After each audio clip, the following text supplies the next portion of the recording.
So right in personam, that is right of seller against the buyer. So let's see what are the remedies that seller has against the buyer for breach of contract. Breach of contract because the buyer is not paying price. He had promised to pay the price.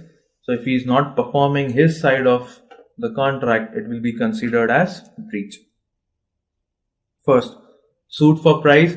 The seller can always recover the price from the buyer. The buyer isn't paying the price, so seller can take a legal action to recover the price. Next, suit for damages.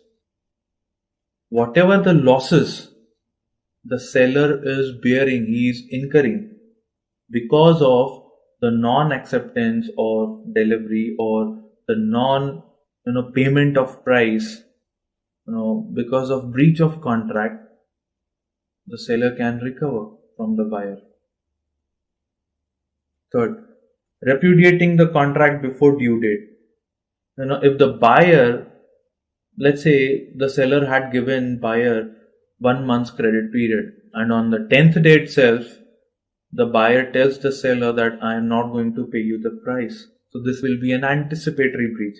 So for anticipatory breach also he can claim damages, whatever losses he might incur. And finally, suit for interest. Suit for interest will be for the delayed period. Whatever delay has happened, in payment of price, suit for that period can be recovered by the seller. The interest for that period, at a nominal or a reasonable rate of 1% per month or 6% per annum or 12% per annum, whatever may be the reasonable rate, in that area or at that point in time, the seller can recover. So these are the rights of seller against the buyer.